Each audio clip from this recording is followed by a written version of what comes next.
मुझे बताइए, आपने मन बनाया है किसको जिताना है कि नहीं? बनाया है? किसको जिताएंगे? केएल शर्मा को?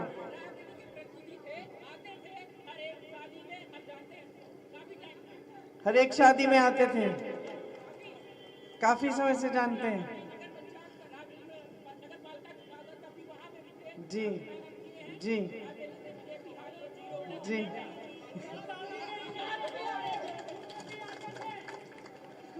अच्छा, मन बनाया तो क्यों बनाया है बताओ?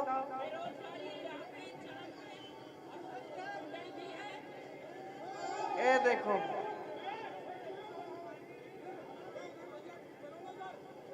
हाँ बेरोजगारी है और जुमला भी है और 15 लाख और 2 करोड़ और गुंडई भी है। वैक्सीन भी मुद्दा है, इलेक्टोरल बॉन्ड भी। क्या है इलेक्टोरल बॉन्ड के बारे में बताओ?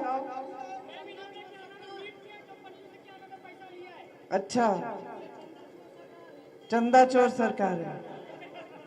तो जब आपको सब कुछ मालूम है तो मैं क्या बोलूं? बोलो।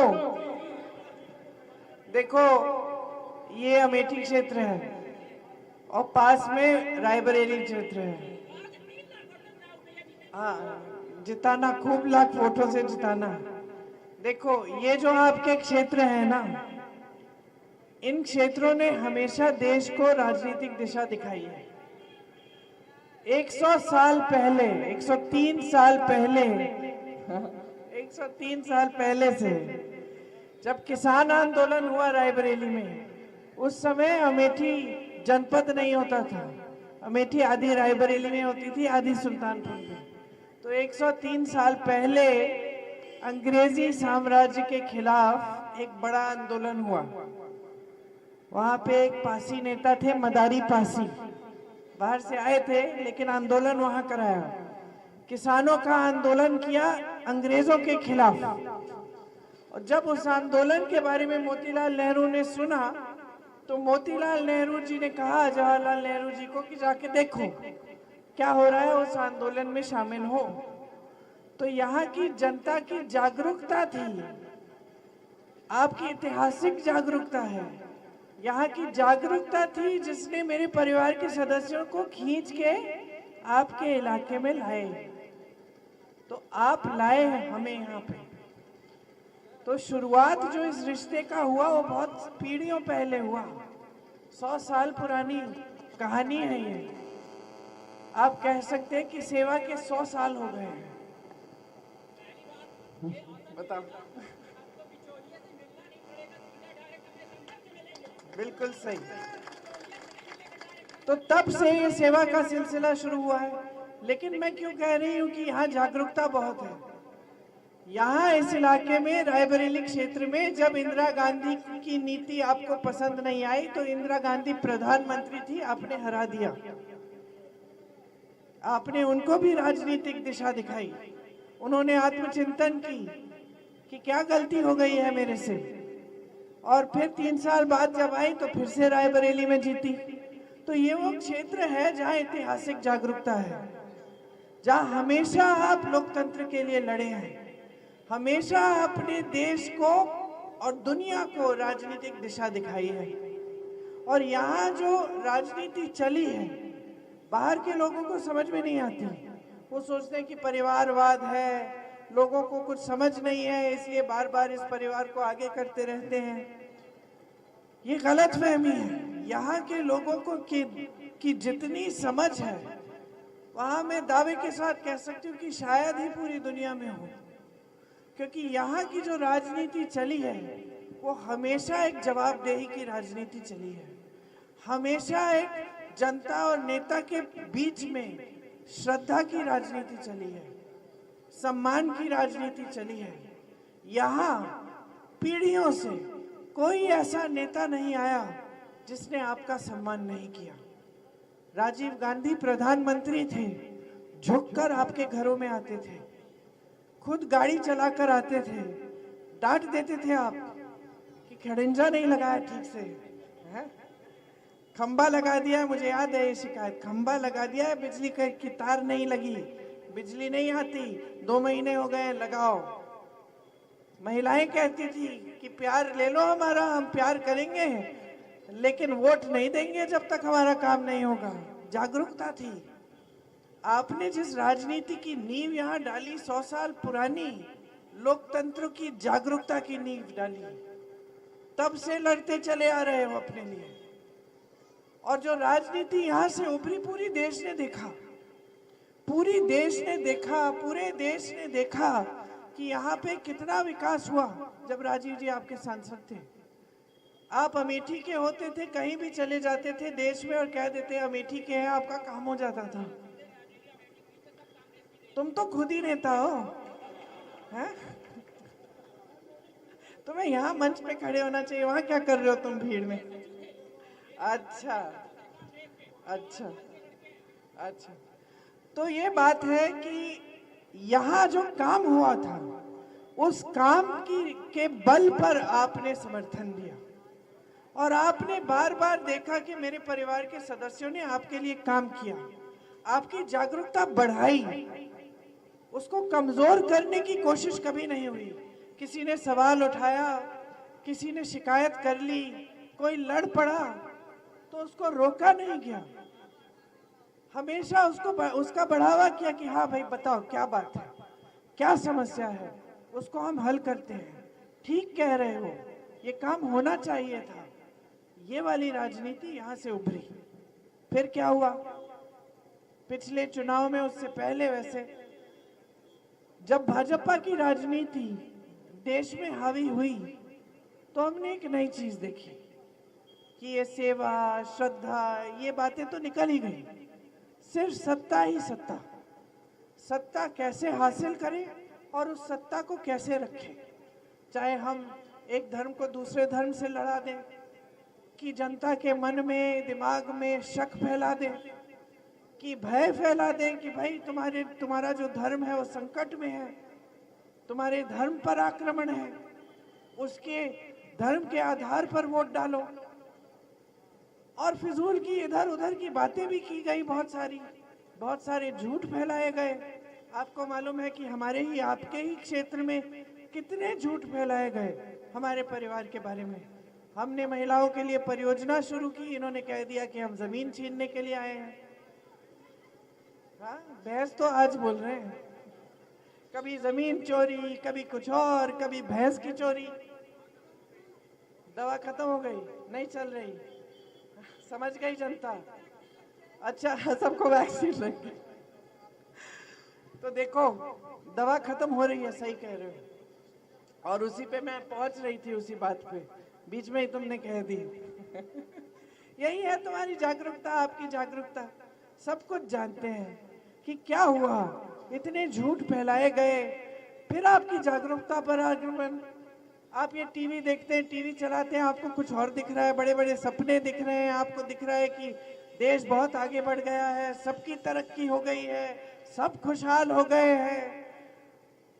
देश में ऐसी कोई चीज नहीं हुई पिछली 10 सालों में, मतलब जो पहले नहीं हुई थी। पहले जितनी भी चीजें हुई 70 सालों में उससे ज्यादा मोदी जी ने किया, यही दिख रहा है आपको। तो मैं पूछना चाहती हूँ, फिर आपके जीवन में क्यों नहीं दिख रहा? सिर्फ टीवी पे दिख रहा है।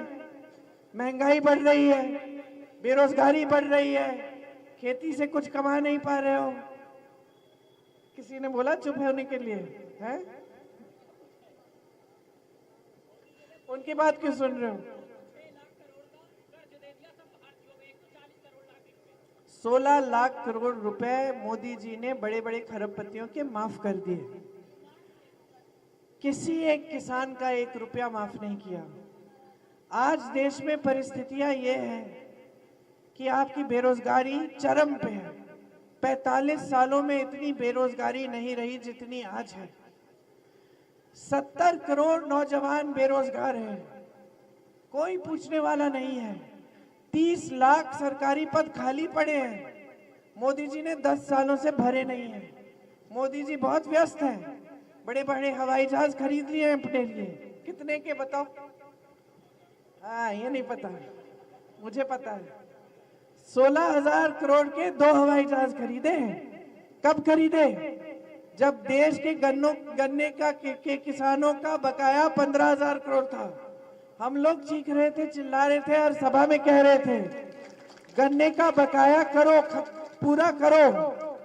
15,000 करोड़ है, उन्होंने गन्ने का बकाया पूरा नहीं किया। अपने लिए 2 हवाई जहाज खरीदे 16,000 करोड़ के। घूमे पूरी दुनिया, देश का नाम लो, वहां मोदी जी पहुंच गए। तुम्हारे घर नहीं आए, तुम्हारे गांव में नहीं आए, तुम्हारी घरों के अंदर आके देखा नहीं कि कैसे जी रहे हो, क्या है तुम्हारा जीवन, क्या है तुम्हारे संघर्ष, समझ ही नहीं पाए, समझने की कोशिश ही नहीं की।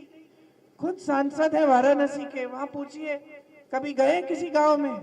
यहां से वहां तक पैदल नहीं चलेंगे, बस नामांकन करते हैं, बड़ा बड़ा रोड शो करते हैं। ऐसी गाड़ी में ऊपर बैठेंगे, इधर सुरक्षा कर्मी, उधर सुरक्षा कर्मी, लोग इतने दूर है कि हाथ हिलाए तो मुश्किल से दिखेंगे। भीड़ इकट्ठी कर देते हैं बस, और यूं यूं यूं यूं।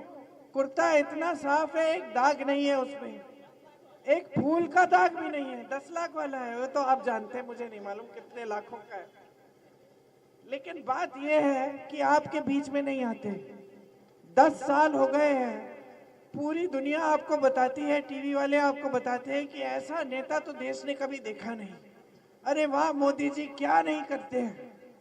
लेकिन आपके बीच एक बार नहीं आए, और आपसे मिलते भी हैं तो सब पहले से आयोजित होता है, सब संगठित होता है। आप उनको ढकेल के देखो एक बार, जैसे मुझे ढकेलते हो। फोटो चाहिए, सेल्फी चाहिए, माला पहनाना है, फूल फेंकने, यूं खींचा ताना करके तो देखो। हाँ, वो सिर्फ चंदा वालों से मिलते हैं, वो बड़े बड़े सेठों से मिलते हैं, बड़े राष्ट्रपतियों से मिलते हैं, बड़े प्रधानमंत्रियों से मिलते हैं ताकि पूरा देश वाह वाह करे। लेकिन इस देश की जनता से कट चुके हैं, आम आदमी से कट चुके हैं। आपके जो संघर्ष है वो जानते भी नहीं है। उनके सलाहकार भी उनसे डरते हैं, मुंह नहीं खोलते उनके सामने। जो मुंह खोलता है उसको हटा दिया जाता है। ये चल रहा है 10 सालों से। ये लोकतंत्र नहीं है कोई जो खरबपतियों के लिए चल रहा है। लोकतंत्र होता है जो जनता के लिए चलता है। लोकतंत्र होता है जिसमें जवाबदेही होती है। कोई नेता है, प्रधानमंत्री हो, कोई भी हो, जवाबदेही पब्लिक के सामने है। मेरे पिताजी आते थे, आप डांटते थे। प्रधानमंत्री वो भी थे, खुद गाड़ी चला के आते थे, पैदल जाते थे आपके गांव में। सोनिया गांधी करती थी, राहुल गांधी आते थे। आज प्रधानमंत्री ने पता नहीं अपने आप को शहंशाह समझ लिया है कि हम सबसे बड़े महाराजा हैं देश के, हमें पब्लिक के बीच में जाने की जरूरत नहीं है। और इसमें आपका भी दोष है। क्या दोष है? अरे मशीन में मत पड़ो, तुम्हारा क्या दोष है बताओ? दोष ये है कि आपने ऐसी राजनीति को उभरने दिया जो आपके जज्बातों का इस्तेमाल करती है। आपके घरों में घुस के महिलाओं के साथ दुर्दुरिया करके भगवान के नाम वचन ले लो, भाजपा को वोट दे दो, और आप चुप करके वोट दे रहे हैं। आपने जवाबदेही खत्म कर दी, आपने आदत बिगाड़ दी नेताओं की। आज नेता आता है, कहता है कि धर्म के आधार पे मैं भाषण दे दूंगा, झूठ बोल दूंगा, कांग्रेस पार्टी धर्म विरोधी है, कांग्रेस पार्टी के घोषणा पत्र में लिखा है तुम्हारी भैंस चुराएंगे, ये सब बोल दूंगा, वोट मिल जाएगा, सत्ता मिल जाएगी, घर चले जाऊंगा, बात खत्म। तो जवाबदेही कौन बनाएगा? कौन सवाल उठाएगा? आपको करना पड़ेगा। ये आपकी परंपरा रही है। आप उठाइए, आप उठाइए, बिल्कुल सही। जवाब मांगिए। 10 सालों से सरकार है तुम्हारी, इतनी सत्ता है, तुम खुद ही कहते हो कि इतनी सत्ता किसी ने नहीं देखी तुमसे पहले। तो हमारे लिए रोजगार क्यों नहीं दिलवाया? तो हमारी तरक्की क्यों नहीं हुई है? महंगाई इतनी क्यों है कि हमारी महिलाएं रो रही हैं? दुकान जाती हैं, कुछ खरीद नहीं पाती, खाली हाथ वापस आ जाती हैं। बच्चा बीमार पड़ता है, इलाज करना होता है, घबराहट होती है, कैसे होगा?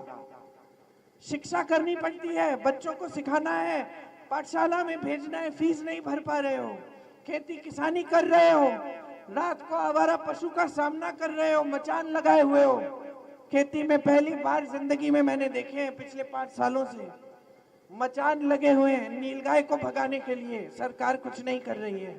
दिन में काम करो, रात को काम करो, मजदूरी करो, दिहाड़ी नहीं मिलती, मेहनत करो, पसीना बहाओ, पूरा नहीं होता। 2-2 परिवार के सदस्य काम करे फिर भी पूरा नहीं होता। किसी न किसी तरह से जुगाड़ करके मेहनत करके अपने बच्चों को पढ़ाते हो, बच्चा बड़ा होता है, शिक्षित कर दिया, किसी न किसी तरह से डिग्री पा गया, आपने मदद की, आपने कर्ज लिया, फिर क्या हुआ? पेपर लीक हुआ, घोटाला हुआ, रोजगार नहीं मिला, भटक रहे नौजवान।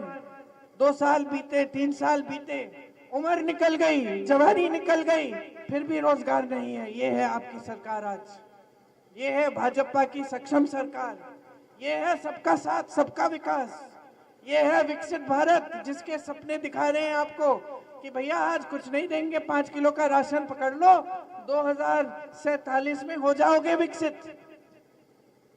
क्या समझ रखा है कि जनता बेवकूफ है? क्या समझ रखा है? और शिकायत आपसे यह है कि धर्म का नाम लेते हैं राजनीतिक फायदे के लिए, आपके जज्बातों का इस्तेमाल करने के लिए, और आपके जज्बात उभर जाते हैं, आप उसके आधार पे वोट दे देते हो। क्या बात है ये? अपने आधार पे वोट दो। अपने जीवन में क्या सच्चाई है तुम्हारी? ये सच्चाई है जो टीवी पे देख रहे हो? क्या सच्चाई है?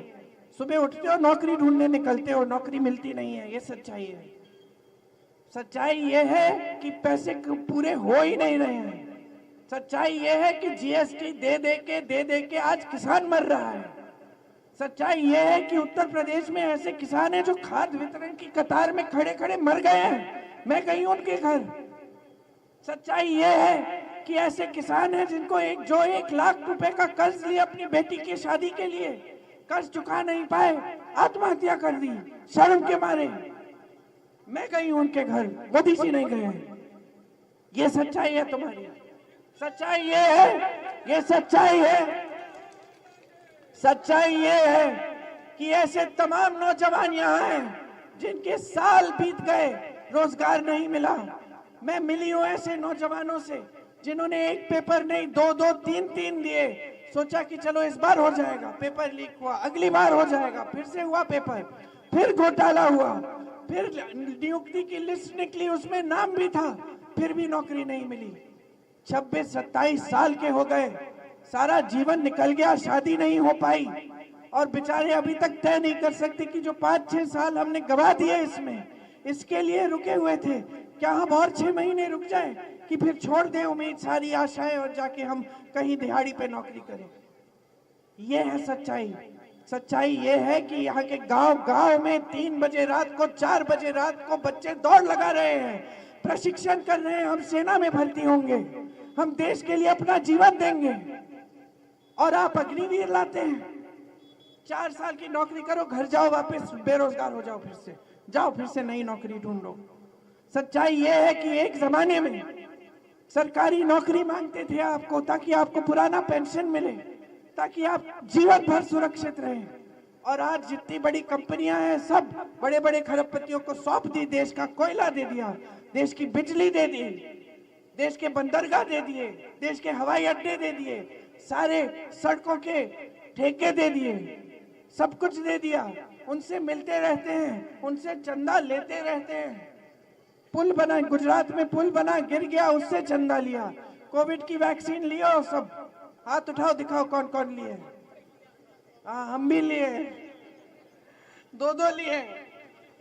नहीं लेना चाह रही थी मैं खुद ही सोच रही थी इसमें क्या है, भगवान जाने, जबरदस्ती थी कि सबने कहा कि नहीं नहीं लेना है, ले लिए। उससे भी चंदा लिया, 52 करोड़, उससे भी चंदा लिया। हाँ, भगवान जाने उन्होंने खुद को कौन सी लगाई, ये मुझे नहीं मालूम। आपको मालूम है तो बता दो, लेकिन हम सबको तो वही में लगी है। जो आज पता चल रहा है कि कुछ लोगों का उसमें रिएक्शन हो जाता है वगैरह, आज मार्केट से निकाल दी गई है, हम सब ने वही लिया है। उससे चंदा लिया 52 करोड़। चंदा ऐसी कंपनियों से लिया जिसमें पहले छापा मारा, चंदा लिया, छापा बंद, केस डाला, चंदा लिया, केस ठंडे बस्ते में गया। और ये हैं हमारे दुनिया के सबसे ईमानदार प्रधानमंत्री, जो हम सबको भ्रष्ट कहते हैं और अपने आप को कहते हैं कि जनता मेरे साथ है क्योंकि मैं ईमानदार हूं, मैं भ्रष्टाचार के खिलाफ लड़ रहा हूं। वाह वाह वाह वाह, आपने तो भ्रष्टाचार की स्कीम निकाल दी। बाकी तो अगर भ्रष्टाचार करते थे तो कम से कम डरते थे।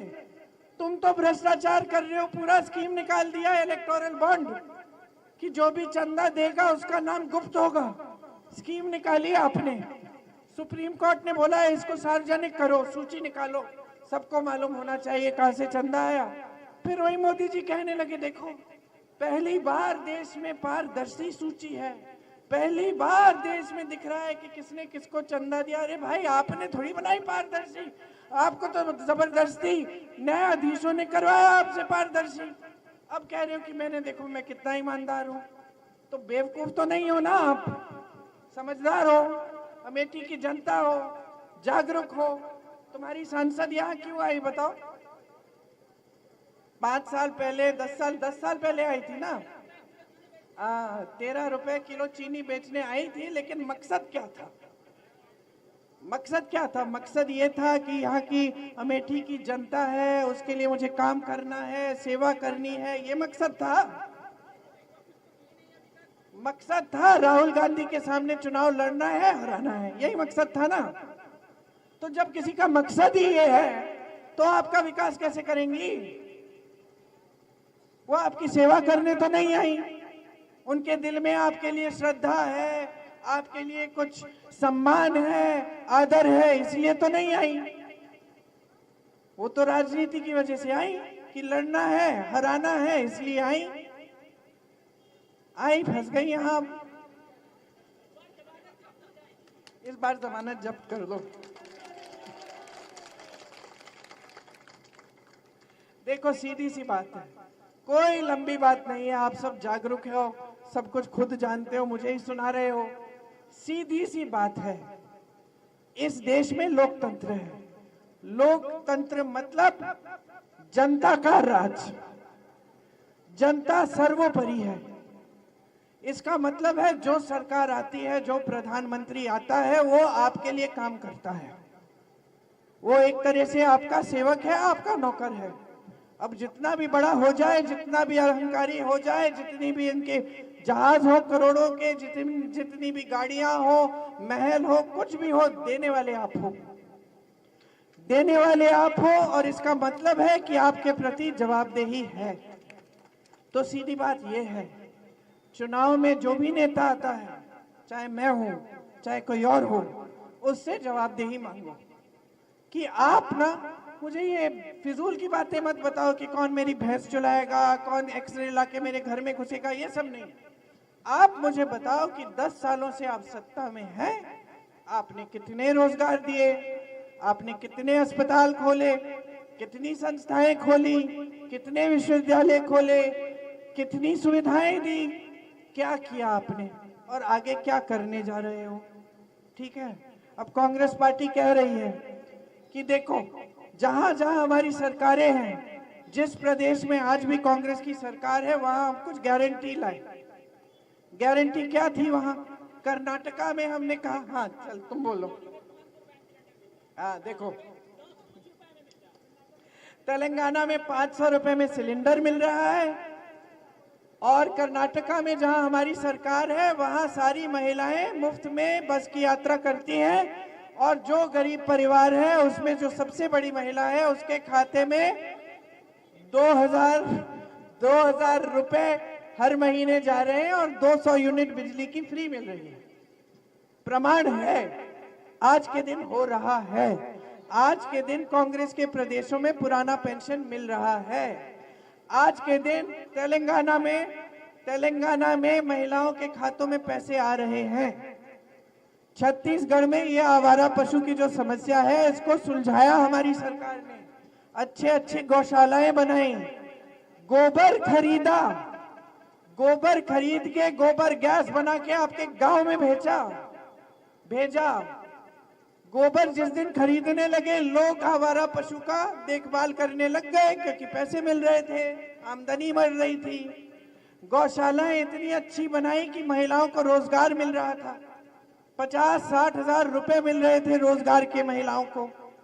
दूध पहुंचाया जा रहा था गांव में, उसका खोया बनाए थे, उसकी बर्फी, मिठाई वो सब बन रहा था, पहुंच रहा था जनता तक। तो समस्याओं का हल है। सच्चाई ये है कि अगर नीयत ठीक होती है तो नीति भी ठीक होती है, और ठीक नीति एक लोकतंत्र में वो नीति होती है जो आपके जीवन को आसान करे, क्योंकि ये सब संपत्ति ये आप ही की तो है। ये जो माफ कर रहे हैं करोड़ों लाखों रुपए, ये कहां से माफ कर रहे हैं? आप ही के तो बैंक है, सरकारी बैंकों से माफ हो रहे हैं। यही तो संपत्ति है जिससे आपकी सड़कें बननी चाहिए, है ना? तो आपको समझना पड़ेगा। कांग्रेस पार्टी कह रही है कि देश में अगर केंद्र में हमारी सरकार आएगी तो 8,500 रुपए हर गरीब परिवार की सबसे बड़ी महिला के खाते में हर महीने डाले जाएंगे। साल में 1 लाख हो जाएगा। स्नातक पास बच्चे हो, नौकरी नहीं मिल रही है, तुम्हारे लिए एक स्कीम लाएंगे जिससे तुम्हारा हुनर बढ़ेगा और तुम्हें एक पहली नौकरी तुम्हें पक्की मिल जाएगी, जिसमें तुम्हें 8,500 रुपए हर महीने मिलेंगे। 1 लाख रुपए सालाना तुमको भी मिलेंगे। खेती से कमा नहीं पा रहे हो, खेती के सारे सामान जो है वो जीएसटी मुक्त हो जाएंगे। आपके लिए एक स्थायी कर्ज माफी का आयोग बनेगा। मजदूरी में ठेकेदार फायदा उठा रहा है, सही मजदूरी नहीं दे रहा है। हम कानून लाएंगे पूरे देश में कि न्यूनतम मजदूरी पूरे देश में 400 रुपए की दिहाड़ी होनी ही चाहिए। आपको न्यूनतम समर्थन मूल्य नहीं मिल रहा है अपनी उपज के लिए, कानून बनाएंगे, कानून के तहत आपको उतना पैसा मिलना ही होगा, कोई पीछे नहीं हट पाएगा। पेपर लीक होते हैं, उनके लिए एक कानून बनाया जाएगा, सख्त कानून, कार्रवाई होगी। एक जॉब कैलेंडर निकलेगा, उसमें पेपर का दिन, रिजल्ट का दिन, नियुक्ति का दिन, कोई इधर उधर करे उस पर कार्रवाई होगी। ये करेंगे हम आपके लिए। नौजवान हैं, बेरोजगार हैं, 30 लाख पद खाली पड़े हैं, हम उन पदों को भरेंगे, आपको पद देंगे। अब आप कहोगे कि देखो इन्होंने भी बड़े वादे किए थे, 15 लाख देंगे हमको, 2 करोड़ रोजगार देंगे। हमें कैसे मालूम कि ये भी ऐसे ही कह रही है? तो मैनिफेस्टो में कोई भी कुछ भी लिख ले।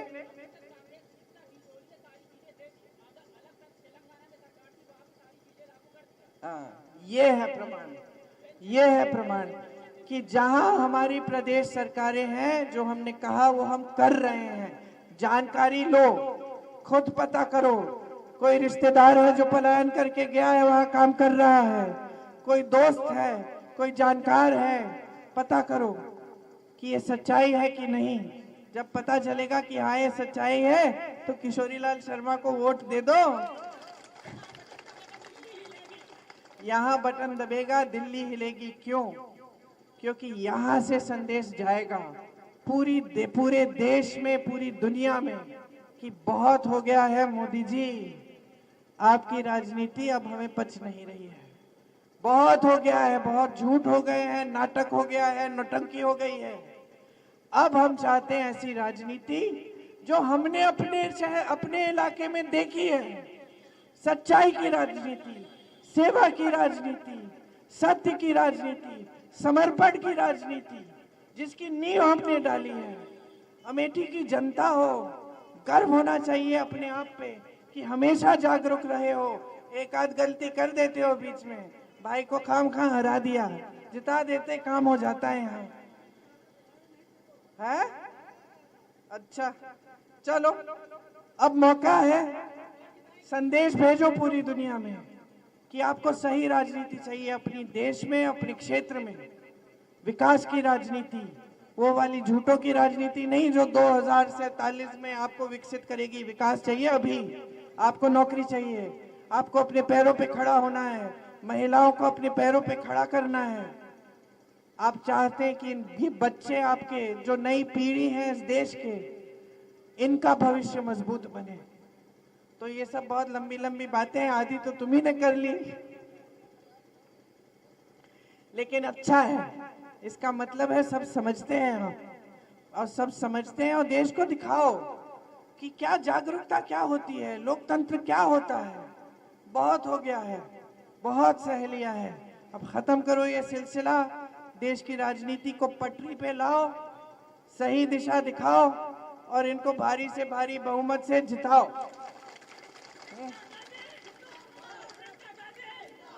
एक बार जोर से मेरे साथ बोलो, जय हिंद। गला ही बिठा दिया तुमने। जय हिंद, जय हिंद। धन्यवाद। नाम क्या है तुम्हारा? रवि प्रभाकर।